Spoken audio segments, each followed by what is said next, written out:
Ready? So when we're talking about companies that are in the B2B business, and a lot of them have struggled with getting marketing and sales to communicate back and forth between them, do you think it's getting better or it's getting worse? I think people are trying to get better at it, but there's a whole slew of old programming in terms of business models that has to be broken down to get better at it. And that is the isolation of this is my department and this is your department. There needs to be an entire unit of people together, information sharing, communicating together, and working on the same common goal. And having that same goal connected to each other. So you don't get a bonus unless we get a bonus because we're going after that same goal. I think with technology, it really has the opportunity to enhance it quickly if people embrace the technology and how it can and understand that Twitter's here to stay, Facebook's here to stay, social media is now part of what marketing and selling is. It's a huge part of it.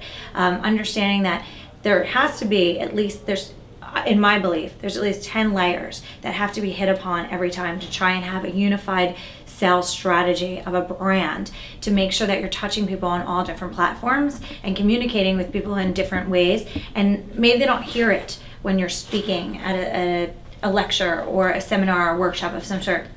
Maybe they don't hear it on television, but they see it when you update it in 120 characters on Twitter for one reason or another. Maybe that's how they like to receive information better, or maybe it's that the rule of 3. You need to hear something 3 times before you actually hear it.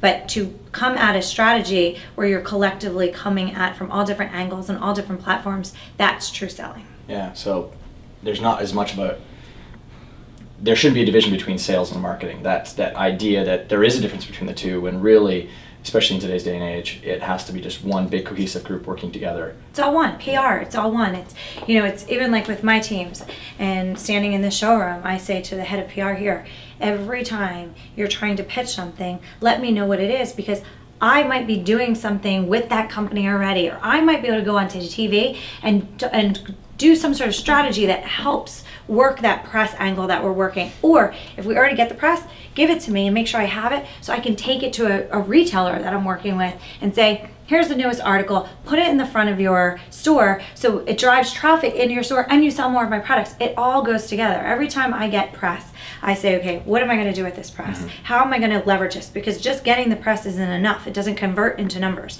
So then I take it and I put it on my Facebook page. I put it on my website. I send out an email. Maybe I do a giveaway with it. Then I take it to all my stores and I make sure that it's in a prominent place that drives traffic into their stores. I make sure that everyone knows about it so that they can leverage it too. But if I don't communicate with all of those different people in my organization, then no one's going to know what the value of that was, and we're not going to be able to convert the value. Mm-hmm. It's the same thing with people, I think, still believe that sales is somebody walking in someone's office with a bag full of stuff saying, hey, here are my goods, you want to buy them, I'm the best in the market, this is why, and I'll take you out to dinner maybe if we can do a deal. That's what people still think sales is, and that's not it at all. It's about communicating a message consistently of what your brand is and what your service is or the product is that you're offering on all different platforms. So, I mean, we still have people with feet on the streets that go out there and, whether they're knocking on doors and doing that kind of selling or not. So how can a brand sort of marry that sales professional that's out in the field with their brand messaging, and how's that going to be working in the 21st century?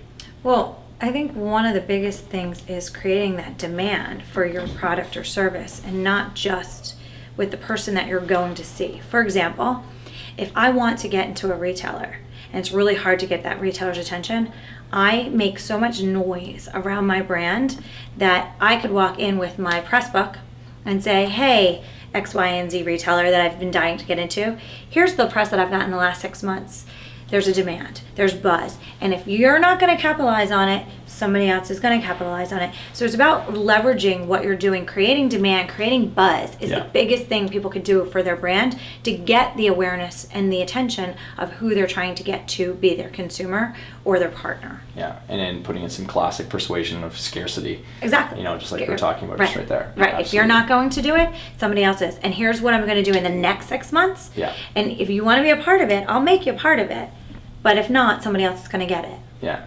But even in that, like what you were just, that's a sales professional going out there and, saying those things, giving benefits and, trying to lead people to, the vision of how business could change for them Right. as well. So. Well, I think the biggest thing is, and we didn't talk about this earlier, and I was thinking of it, but I didn't extract it. What I was saying is benefits.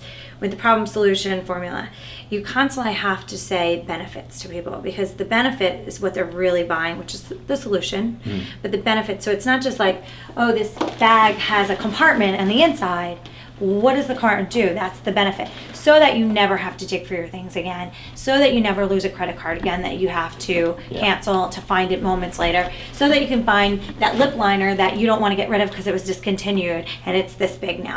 So giving all the benefits that make that person's life better. That's what people buy, and that's what they need to hear constantly and consistently. And you're drawing a picture in their head of what their life would look like in a better space than where it is now.